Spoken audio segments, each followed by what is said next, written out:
Eu quero convidar aos meus amados irmãos a abrirem suas Bíblias em 1 João, no capítulo 1, nos versos de 1 a 4. Primeira Epístola de João, no capítulo 1, e nós vamos ler os 4 primeiros versos. É o prólogo, o título: o Verbo da vida e a comunhão com Deus. Nos diz assim a palavra do Senhor: o que era desde o princípio, o que temos ouvido, o que temos visto com os nossos próprios olhos, o que contemplamos e as nossas mãos apalparam com respeito ao Verbo da vida. E a vida se manifestou, e nós a temos visto, e dela damos testemunho, e vô-la anunciamos, a vida eterna, a qual estava com o Pai, e nos foi manifestada. O que temos visto e ouvido, anunciamos também a vós outros, para que vós igualmente mantenhais comunhão conosco. Ora, a nossa comunhão é com o Pai e com o seu Filho Jesus Cristo. Estas coisas, pois, vos escrevemos, para que a nossa alegria seja completa. Vamos repetir o verso 4, todos juntos. Estas coisas, pois, vos escrevemos, para que a nossa alegria seja completa. Vamos orar? Bondoso Deus, nosso Pai eterno, nós te damos graças pela alegria de poder nos reunir em teu nome, de poder nos unir, atendendo a convocação do Senhor, para prestarmos um culto que somente ao Senhor é devido, Senhor. Nós te agradecemos porque aqui podemos cantar livremente, porque aqui podemos ler a tua palavra, porque aqui podemos orar, colocando em tuas mãos as nossas demandas, confessando ao Senhor os nossos pecados, na certeza de que o Senhor é fiel para nos perdoar os pecados e nos purificar de toda injustiça. Mas também, Senhor, nós te louvamos porque temos o privilégio de poder ouvir a tua voz, de ouvir a tua palavra.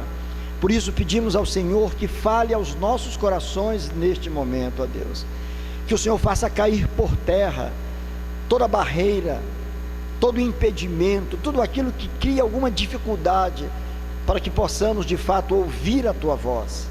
Abra a nossa mente, abra o nosso coração, Senhor, para que possamos compreender e receber a tua palavra, a palavra viva do Deus vivo. Oramos, Senhor, no nome de Jesus. Amém. Queridos, como falamos hoje pela manhã, e muitos dos irmãos, eu acredito que a grande maioria esteve aqui conosco pela manhã, começamos hoje uma nova jornada.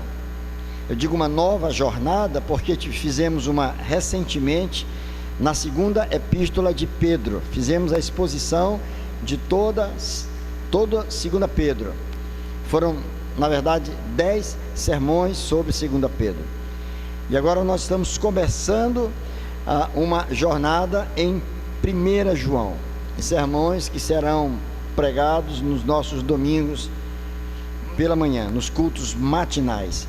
E hoje fizemos apenas uma introdução para que os irmãos pudessem compreender perfeitamente todo esse cenário, todo esse contexto em que esta carta ela está inserida. Então, esta epístola foi escrita pelo apóstolo João, o mesmo que escreveu o Evangelho segundo João, o mesmo que escreveu a segunda e a terceira carta, e o mesmo que escreveu também o livro de Apocalipse. Todos estes livros, escritos por ele, como também todos os demais livros da Bíblia, eles cumprem um propósito eterno. Nada do que foi escrito por acaso. Tudo cumpre um objetivo que foi estabelecido na eternidade pelo próprio Deus. O Senhor Deus, portanto, ele é o autor de todos os 66 livros das Escrituras. E ele usou homens santos que falaram da parte de Deus, homens que foram usados por Deus para escrever o que pela graça do Senhor e pela providência do Senhor nós temos hoje em nossas mãos. Nós temos um cânon encerrado, a Bíblia está aqui e nós podemos lê-la, e melhor ainda, com a assistência do Espírito Santo de Deus. A nossa mente é aberta para compreender a palavra, e também o nosso coração é aberto para guardar a palavra. Vejam que eu estou me referindo a dois momentos importantes nas nossas vidas. Uma é quando a nossa mente é aberta, porque a nossa mente é fechada. O pecado dificultou o nosso entendimento, a nossa compreensão das verdades eternas. Mas esse Deus maravilhoso, que nos ama com amor eterno, é o Deus que abre a nossa mente para compreender a palavra. Mas isso não é o suficiente. Não basta apenas ter luz na mente, não basta apenas termos uma compreensão das verdades. Precisamos que o mesmo Deus que abriu a mente, abra também os nossos corações, para que possamos acolher, para que possamos guardar, agasalhar esta bendita palavra nos nossos corações. Então, o mesmo Senhor que ilumina a mente é o mesmo que aquece os nossos corações. A palavra do Senhor, ela tem feito coisas maravilhosas na vida de muita gente, e é por isso que nós dependemos da palavra, e é por isso que nós ficamos silentes, calados, para ouvir aquilo que Deus tem a falar aos nossos corações. João, quando escreve a sua primeira carta, ele tinha um propósito, e o propósito dele era gerar segurança nos seus irmãos em Cristo, era levar a eles uma palavra que lhes garantisse uma certeza que todo crente deve ter, a certeza de que Deus o havia favorecido com a sua bendita graça. E esses crentes precisavam dessa segurança, como nós também nos nossos dias precisamos. Porque, irmãos, uma das estratégias de Satanás é tentar tirar de nós essa convicção, essa certeza de que Deus nos ama com amor eterno, e de que ninguém, absolutamente ninguém, pode roubar de nós aquilo que foi conquistado na cruz do Calvário por Jesus Cristo. Aquilo foi dado a nós, a salvação veio a nós, é um presente dos céus para nós. Não foi fruto do nosso labor, do nosso esforço, mas é fruto tão somente da bendita graça de Deus. E agora João vai escrever aos seus irmãos na fé, para garantir ou para gerar a eles essa segurança que eles precisavam. Mas não somente isso, ele escreve também com o objetivo de adverti-los, de chamar a atenção dos seus irmãos para um grave perigo que rondava a igreja de Cristo naqueles dias. Movimentos religiosos de natureza filosófica, ou que nasceu no berço da filosofia, estavam de certa forma minando o coração daquelas pessoas. e tirando daqueles corações as certezas que haviam sido já depositadas pela mensagem proferida pelos apóstolos. E esses irmãos estavam enfraquecendo na fé. Muitos deles estavam aderindo a esse tipo de pensamento, um pensamento que gerava muitas dúvidas, porque ensinava aos cristãos de que havia uma guerra muito grande entre o corpo e o espírito, que o corpo era por natureza mau, o corpo era mau e o espírito era bom. Tudo aquilo ligado, tudo que era ligado ao corpo era mau, tudo que era ligado ao espírito era bom. Logo, quando se pensava ou se pregava, se falava, se afirmava que Deus tomou a forma humana, que Ele era o Verbo que tomou a forma humana, isso não era muito bem aceito, porque para tomar a forma humana ele teria que assumir um corpo humano, e se o corpo é mau, Cristo não poderia ser mau. E esse tipo de pensamento estava invadindo a igreja. E agora João vai escrever aos seus irmãos para alertá-los de que eles precisavam se apegar com mais firmeza às verdades ouvidas, para que delas não se afastassem jamais. Eles eram vítimas dessa tendência, e nós temos sido vítimas também, irmãos, de tantas outras que vão impactando a igreja de Cristo, que vai demovendo dos nossos corações aquela alegria de pertencer ao Senhor. Eu tenho dito, e já falei aqui reiteradas vezes, de que não há coisa mais bonita, mais contagiante do que você ver e contemplar a animação e a alegria de um recém-convertido,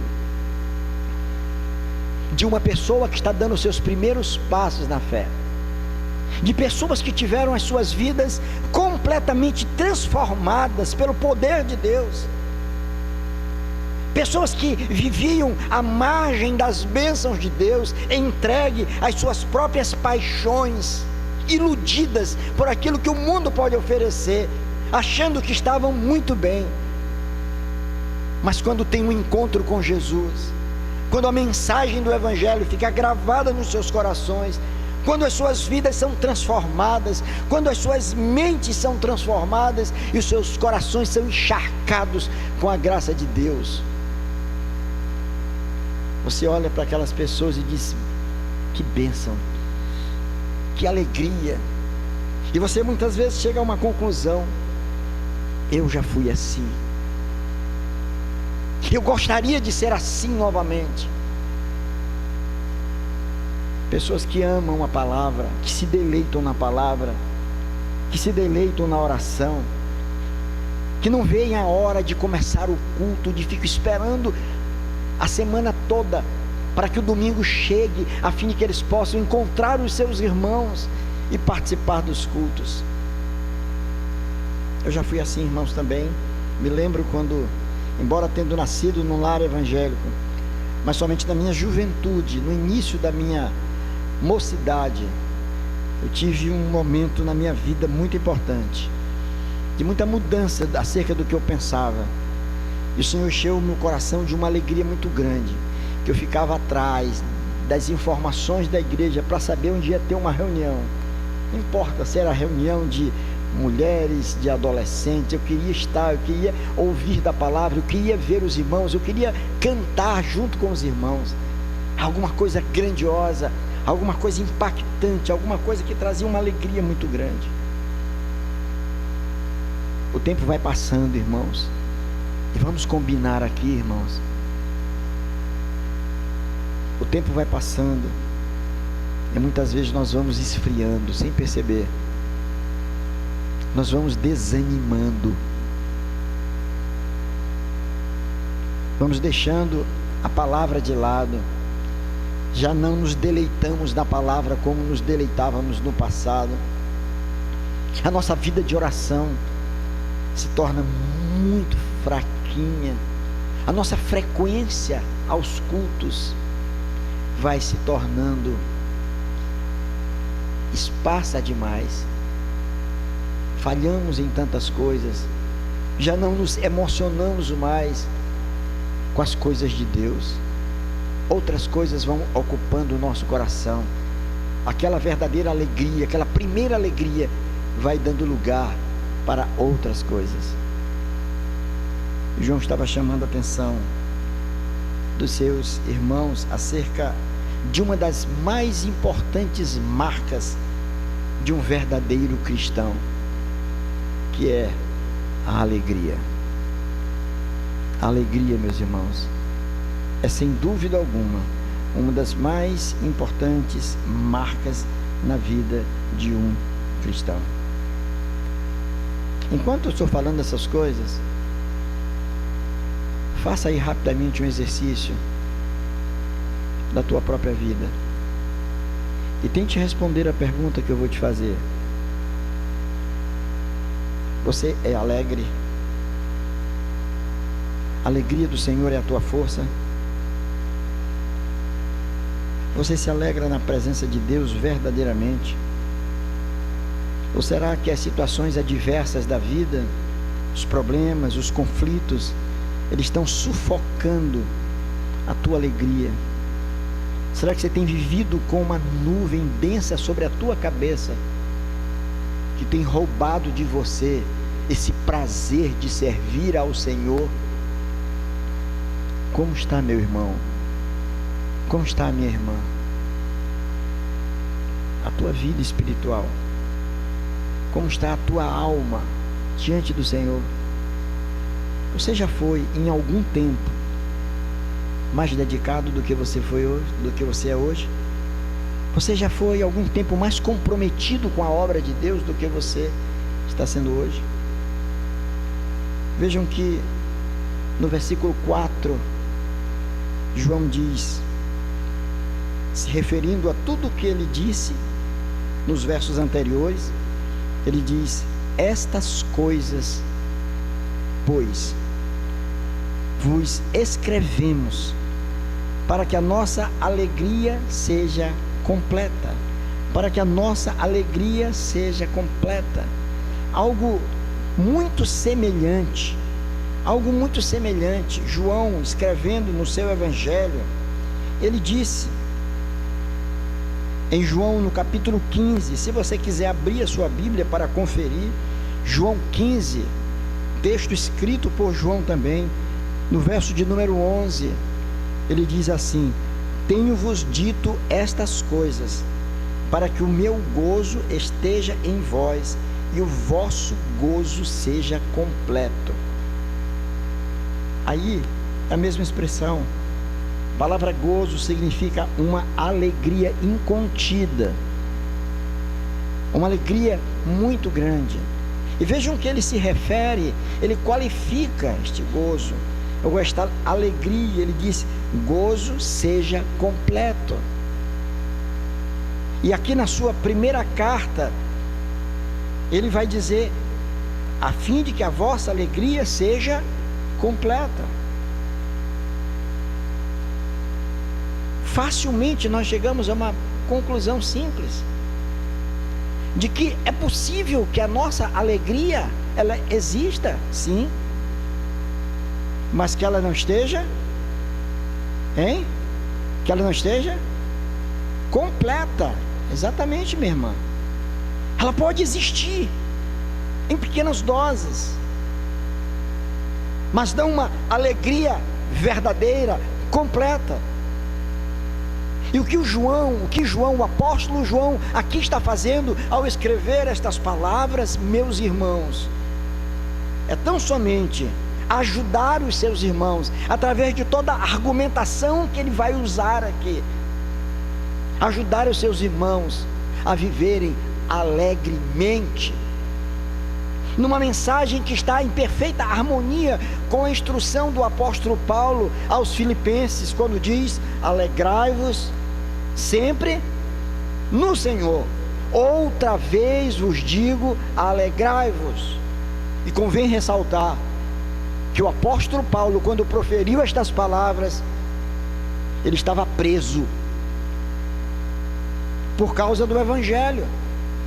Estava sentenciado. A situação dele não era nada fácil, mas a despeito de tudo isso, ele diz: eu aprendi a viver contente em toda e qualquer situação. Será que é isso que acontece com a gente? Nós estamos contentes quando temos boas notícias. Estamos muito contentes quando bênçãos maravilhosas são derramadas nas nossas vidas. Mas muitas vezes nos deixamos abater e nos anulamos por conta de circunstâncias adversas. Muito embora o próprio Senhor Jesus já tenha dito ao seu povo: no mundo tereis o quê? Aflições. No mundo tereis aflições, mas tende bom ânimo. Coragem, irmãos, firme, irmãos. Jesus dizendo: porque eu venci. E se você está em Cristo, você vencerá também. Precisamos falar sobre a alegria como uma das mais importantes marcas da vida do cristão.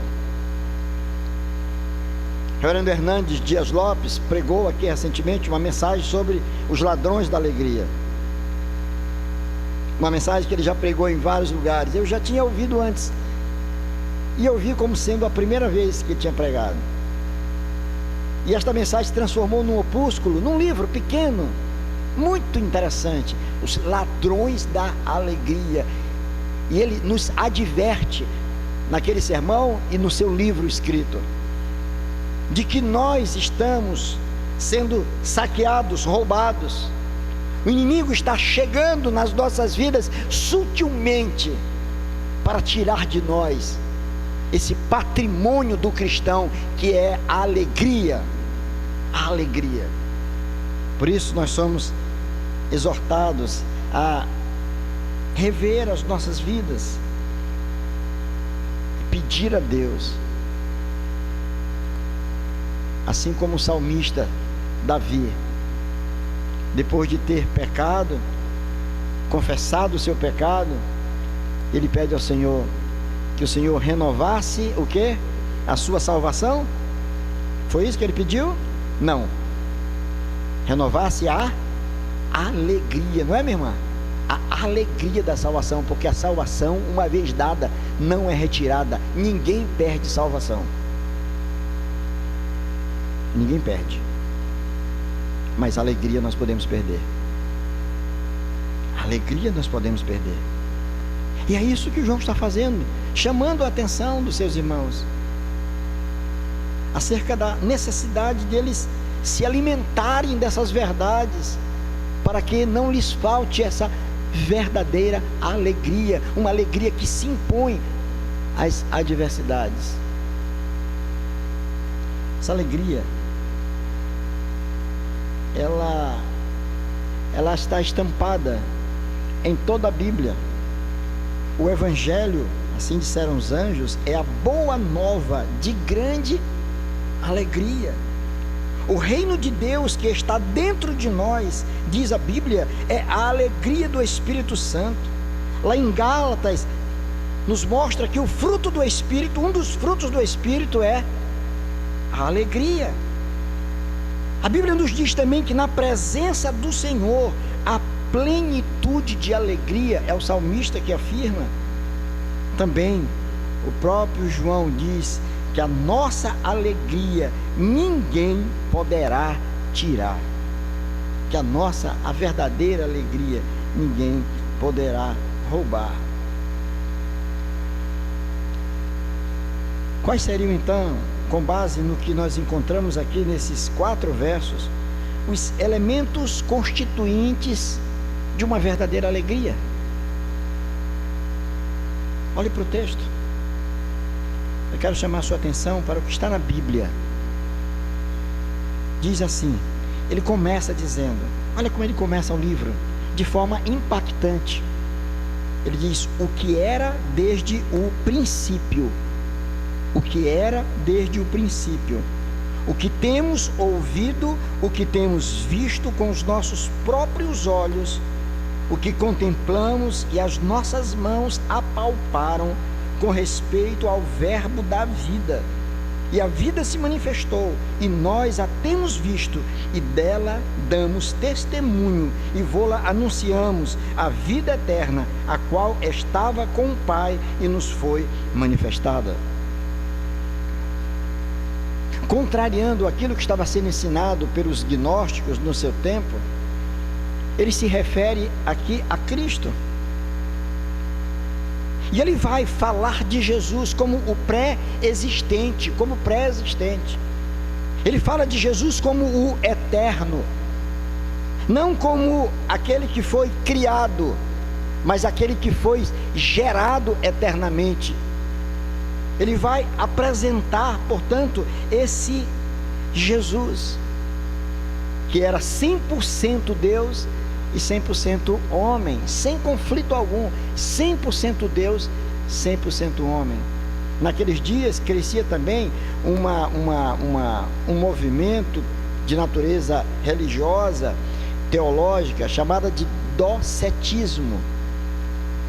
E os docetistas, eles afirmavam que todo aquele sofrimento de Jesus, aquilo foi como se fosse uma farsa, porque sendo ele Deus, olha só, é uma coisa que tem uma lógica, mas nem tudo que é lógico é verdadeiro, é um princípio filosófico. Nem tudo que é lógico é verdadeiro. Alguém pode chegar para você com uma lógica muito bem organizada, e você diz, é verdade, tem lógica, mas nem tudo que é lógico é verdadeiro. Por isso, muito cuidado com aquilo que você ouve, com aquilo que as pessoas lhe dizem. Tem uma lógica. Jesus não é Deus? Deus não é o Todo-Poderoso? O que pode matar Deus? O que pode acabar com Deus, entristecer a Deus? Nada. Então aquilo que Jesus passou ali na cruz, aquilo foi uma cena apenas. Ele na verdade não sofreu aqueles golpes duríssimos sobre o seu corpo, aquelas pancadas que ele pegou na cabeça.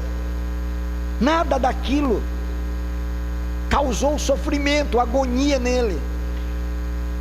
Embora ele tenha dito, antes que aquilo tudo acontecesse, Pai, se possível, afasta de mim este cálice, contudo, que seja feita a tua vontade. Ele sabia como homem tudo aquilo que ele haveria de sofrer, e ele sofreu por mim e por você, padeceu por mim e por você, sem que nós tivéssemos mérito algum, mas ele resolveu, ele decidiu nos amar. Aí vem essa força, como Saulo, aqui o presbítero Saulo falou, o amor é uma decisão, não é um sentimento.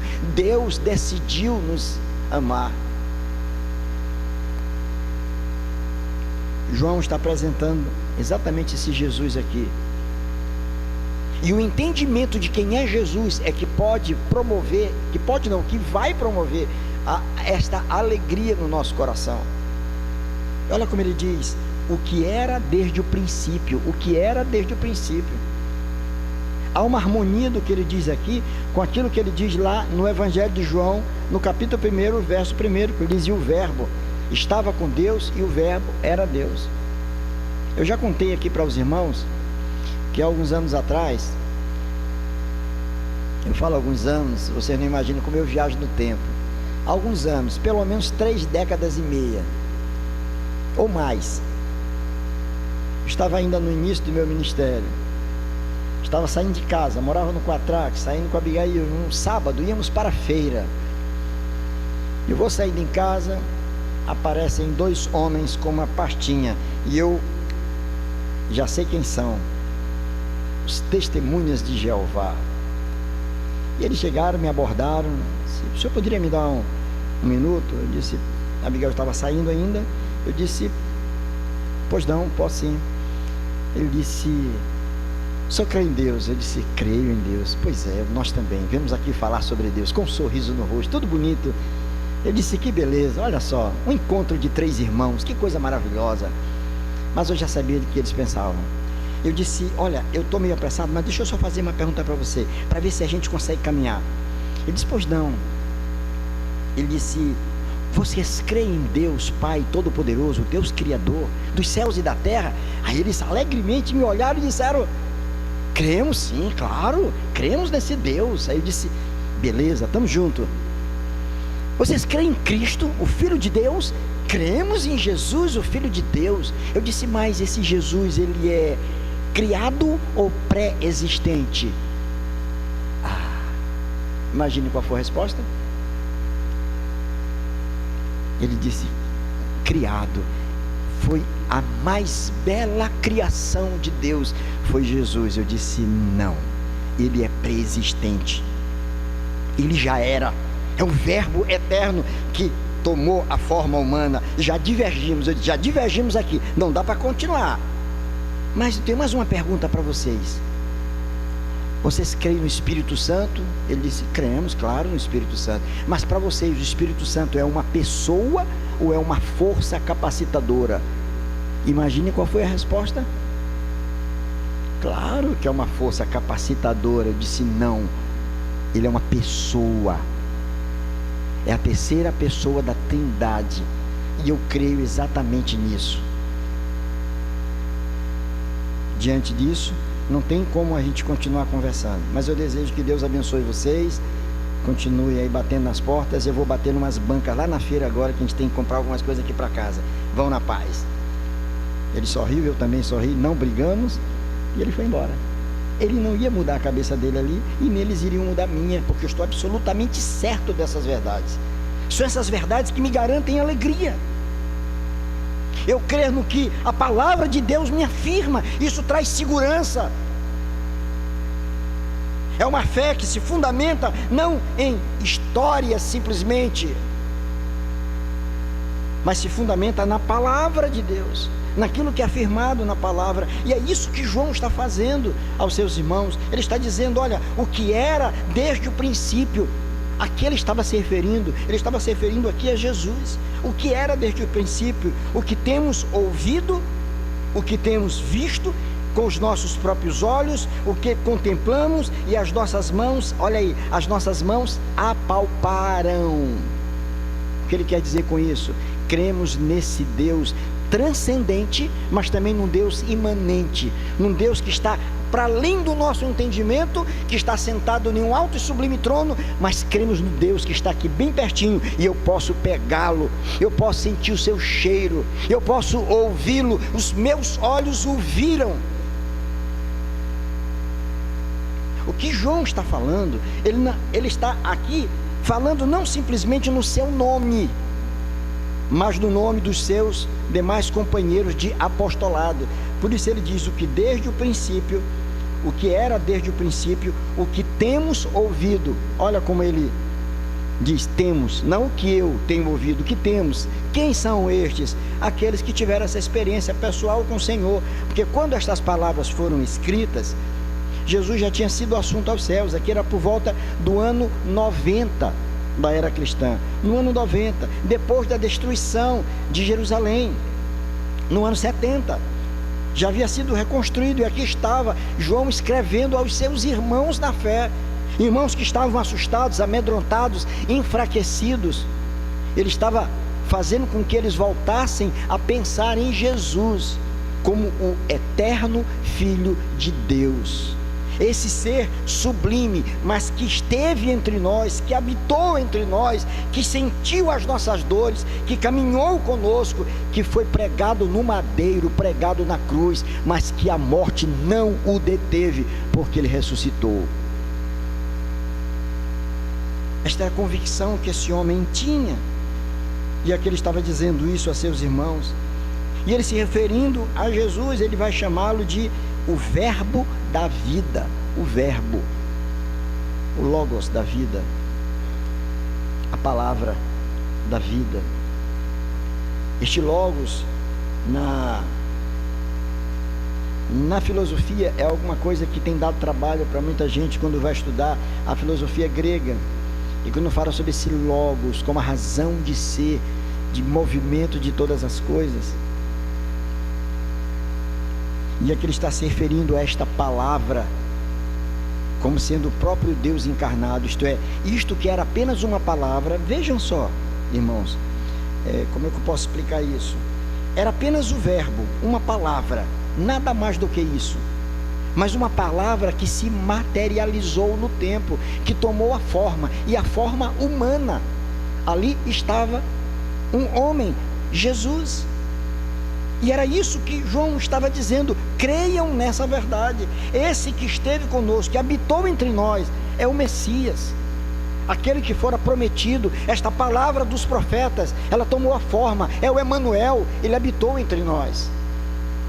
Era a convicção de João, falando acerca desse Jesus. Então, um dos elementos indispensáveis que compõem a nossa alegria é o conhecimento verdadeiro do Senhor.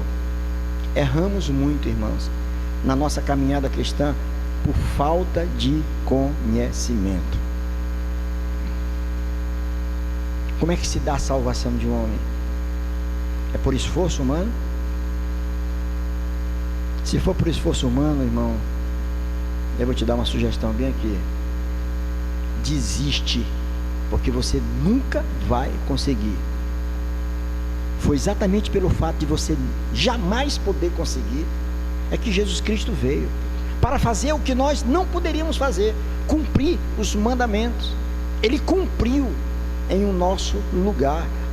Já que ele cumpriu, eu posso viver de qualquer forma. Não, porque nós somos novas criaturas.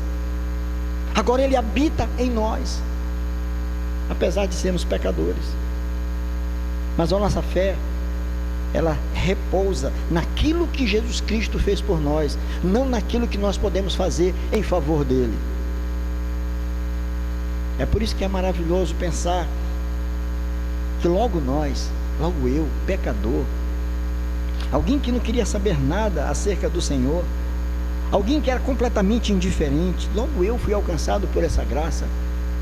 Mas você pode pensar também agora no tempo presente e dizer: ainda eu, Senhor, com as minhas mazelas, com as minhas teimosias, eu que tenho entristecido o teu Espírito, Senhor, eu que tenho falhado tanto, Senhor, eu que tenho agido de forma contrária aos teus preceitos, Senhor. Mas a despeito de tudo isso, Senhor, de tudo isso, o Senhor não desiste de mim. A tua música, Tato, não é? O Senhor não desiste de nós, porque a nossa salvação em Cristo não depende de quem quer ou de quem corre, ou de quem tenta se esforçar para cumprir e agradar a Deus. Não, mas foi algo que foi conquistado na cruz por Cristo Jesus.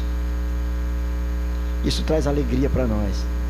Eu já me sinto seguro, eu caminho seguro, porque eu sei que o Senhor me ama com amor eterno. E quando a gente se sente amado por Deus verdadeiramente, isso promove uma revolução no seu coração, uma alegria muito grande, porque você conhece esse Deus que te alcançou com a sua graça, você conhece esse Jesus que te redimiu, que deu a sua vida por você. Por isso João estava falando aqui de Jesus, este que foi apresentado por ele, que é desde o princípio, isto é, ele estava lá no ato da criação, desde o começo de todas as coisas, quando havia nada ainda, ele já existia, estava presente. É sobre isso que João estava falando. Então, dos elementos importantes, indispensáveis para a manutenção da nossa alegria, é o conhecimento de Jesus, daquilo que ele é e daquilo que ele fez por nós. Mas há um segundo elemento aqui. Ele vai dizer no verso 3: o que temos visto e ouvido anunciamos também a vós outros, para que igualmente mantenham comunhão conosco. Ora, a nossa comunhão é com o Pai e com o seu Filho Jesus Cristo. Além do conhecimento, um outro elemento que vai proporcionar grande alegria ao nosso coração, não é só conhecer a Jesus, conhecer a Deus, saber quem Ele é e o que Ele fez por nós, mas é vivermos em comunhão com Ele.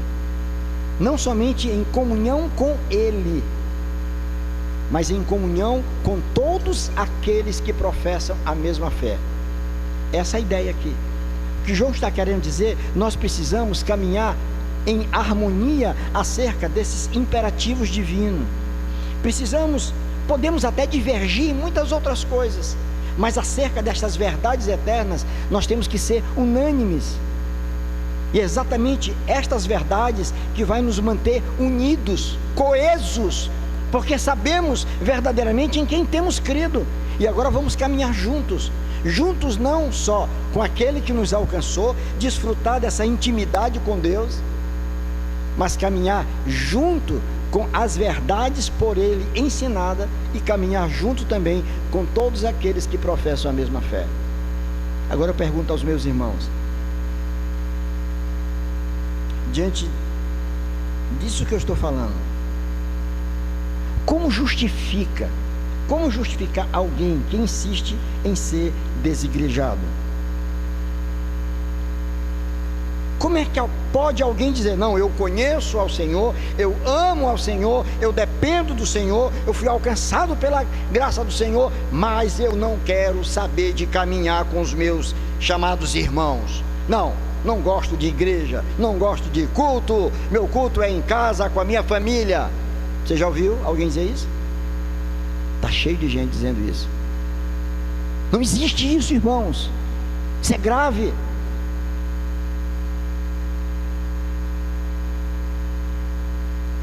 Para vivermos essa verdadeira alegria, nós precisamos não somente conhecer ao Senhor Jesus e a obra que Ele fez por nós, nós precisamos caminhar em comunhão com Ele e com aqueles que estão ao nosso lado, porque nós somos abençoados e nós abençoamos uns aos outros.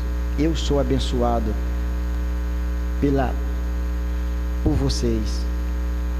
Ao ver vocês, ao abraçar vocês, ao cumprimentá-los à porta da igreja, quando chega, quando sai, eu me sinto abençoado.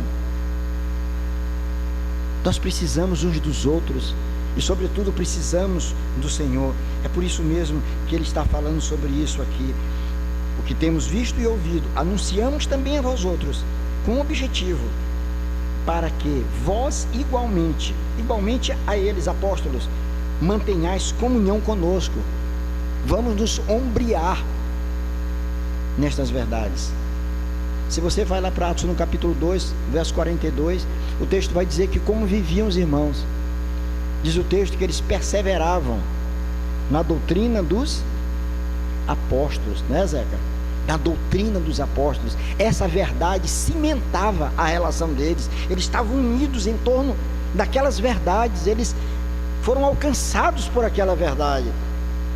A comunhão entre eles não era por conta de qualquer outra coisa.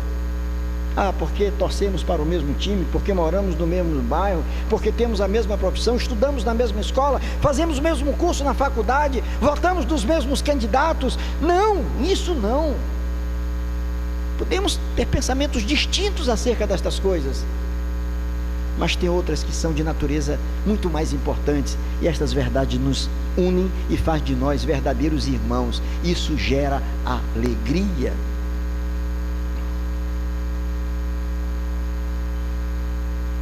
Alegria, sem dúvida, é uma das marcas mais importantes na vida de um cristão. E essa alegria tem como base esse conhecimento que a gente tem do Senhor Jesus e daquilo que Ele fez por nós. Tem como base essa comunhão que temos com Ele e com aqueles que caminham junto conosco. E essa alegria tem também como um dos fundamentos o testemunho que deve haver. Aquele estava tão impactado com aquilo que eles viram, que não tinham como ficar calados acerca daquela verdade. Aquilo era algo que gerava neles uma força tão grande, que gerava neles algo tão maravilhoso, que eles não poderiam ficar calados. Aquela alegria desembocava num testemunho ardente, eloquente, que falava da sua fé. Como é que pode um crente ser amargurado? Como é que pode, irmãos? Pare para pensar comigo, irmãos. Como é que pode um crente ser queixoso, murmurador o tempo todo? Como que pode o crente ser o mais chato da turma dele, o mais chato do trabalho dele? Aquele que quando está chegando, o pessoal diz assim: olha quem está chegando, olha quem está chegando ali. Calma, deixa eu correr para o meu setor, porque aquele ali é insuportável. Como é que pode isso? Se ele é o bom perfume de Cristo, ele vai fazer toda a diferença. As pessoas querem estar perto dele. Ele não é alguém que fica julgando os outros facilmente, mas é alguém que transmite graça. É alguém que está pronto para ouvir, alguém que está disposto a estender as suas mãos para ajudar. Ele é um companheiro, é amigo, é parceiro. Quem tem essa verdadeira alegria, ele vive esse testemunho. O que João está dizendo, como é que nós poderíamos deixar de falar acerca dessas verdades? Verso 2: e a vida se manifestou a nós, no caso, e ele dizendo: e nós a temos visto, e dela damos testemunho. Isto é, o testemunho que ele dá é acerca de algo que ele está vivendo, é acerca de algo que ele não somente conhecia, mas de algo que ele vivia. Esse testemunho, sem dúvida alguma, era algo de uma eloquência tão grande, porque agora as pessoas podiam olhar para ele e dizer: bem, aí está um homem que, a despeito de todo o sofrimento, ainda continua firme na fé. Tente lembrar dos nossos irmãos no primeiro século, que foram martirizados. Muitos cristãos foram levados às arenas romanas para serem mortos, trucidados por leões famintos, mas nenhum deles negou a sua fé. Muitos levados à fogueira, foi dado a eles a oportunidade de negar a sua fé. E quantos disseram: não, o Senhor nunca me negou, como negaria eu agora? Morreram, partiram para estar com seu Senhor. Mas a despeito de tudo isso, como os primeiros cristãos que foram levados às arenas, antes que os leões chegassem até onde eles estavam, eles se juntavam e cantavam ao Senhor. Paulo e Silas, colocados na cadeia, presos, amarrados, torturados, injustiçados, maltratados, diz o texto bíblico que eles resolveram cantar louvores a Deus. Cantaram louvores, e Deus providenciou a libertação deles. Os irmãos estão entendendo? Os irmãos estão compreendendo a importância de você ter um conhecimento verdadeiro desse Senhor que te alcançou com a sua graça, de você desfrutar de uma comunhão verdadeira com esse Senhor, para que o seu testemunho possa dar força e vida às tuas palavras. Por isso mesmo agora João tinha moral para chegar e dizer: estas coisas, pois, vos escrevemos para que a nossa alegria... Olha, agora ele inclui os seus irmãos. Vejam que a linguagem usada por ele até aqui envolvia apenas os apóstolos, ou aqueles irmãos a que ele tinha pregado quando escreveu o seu evangelho. Agora ele está se referindo aqui àqueles irmãos, e ele diz a eles: olha, para que a nossa alegria, a de vocês, e a nossa também, a minha alegria, seja uma alegria completa, não seja uma alegria pela metade, mas seja uma alegria impactante, verdadeira, que ela possa ir para muito além do que um simples estado de satisfação completa, um espírito muito grande de exultação, mas sobretudo que seja a força que você precisa para continuar caminhando. Por isso, meus irmãos, a minha oração é que Deus te abençoe, é que Deus possa olhar para você e possa te conduzir a um verdadeiro entendimento da sua palavra, que você desfrute de uma comunhão verdadeira com o Senhor, que a alegria do Senhor seja a tua força, que essa alegria possa invadir a tua alma de tal maneira que você não se deixe abater por conta dos problemas que você está enfrentando. Talvez tenham pessoas aqui que estão passando por situações difíceis. Talvez você, meu irmão, minha irmã, está está passando os momentos mais difíceis da sua vida. Talvez tenha alguém na tua família que está sofrendo muito. Talvez esses dias para você não estão sendo nada fáceis. Mas eu quero te dizer uma coisa: esses momentos não são mais fortes nem maiores do que a graça de Deus. Deus é poderoso para restaurar a paz no teu coração, a esperança e, sobretudo, a alegria de viver, assim, a fim de que você possa enfrentar corajosamente os desafios que a vida tem apresentado a você. Que a bênção de Deus te alcance, meu irmão, que você saia daqui restaurado, que se você entrou aqui entristecido, abatido, que Deus restaure a alegria no teu coração, para que você possa continuar marchando como um verdadeiro soldado de Cristo, que você continue, através da tua vida, despertando o interesse em tantas outras pessoas em conhecer esse Senhor que te alcançou com a sua maravilhosa graça. E eu queria fazer uma oração por você. Queria que você curvasse a sua cabeça, e de forma muito específica, não só para os que estão aqui, você que está nos acompanhando na sua casa. Se você é alguém que tem passado por momentos difíceis, meu irmão, minha irmã, se você está atravessando vales sombrios na tua vida, se tem dúvidas que estão te incomodando, se você tem passado maus bocados, eu quero orar por você e pedir para o Senhor usar de misericórdia, renovar as tuas forças, a tua alegria, e que você volte para casa com seu coração cheio de esperança. Vamos orar. Senhor, nosso bondoso Deus, nosso Pai querido, louvamos o teu nome pela tua bondade e misericórdia, Senhor, e por tudo aquilo que a tua palavra nos ensina, Deus. Ó Deus, como servos do Deus Altíssimo, sabemos que não podemos, não devemos caminhar abatidos, entristecidos, acovardados. Por isso eu te peço, restaura nas nossas vidas a alegria do Senhor, ó Deus, porque a alegria do Senhor é a nossa força, Pai. Eu oro, Senhor, por aqueles que estão passando por dificuldades. Tu conheces o coração de cada pessoa que aqui está, e daquelas que estão nos acompanhando também dos seus lares. Eu te peço em nome de Jesus, Senhor, toca no coração dessas pessoas, restaura a alegria, leva para muito longe delas a tristeza, o abatimento. Ajude, Senhor, coloque estes queridos irmãos, estas queridas irmãs de pé, Senhor, e ajuda, Senhor, para que eles possam caminhar de cabeça erguida, como um servo do Senhor deve caminhar. Eu oro, Senhor, no nome de Jesus. Amém, Pai.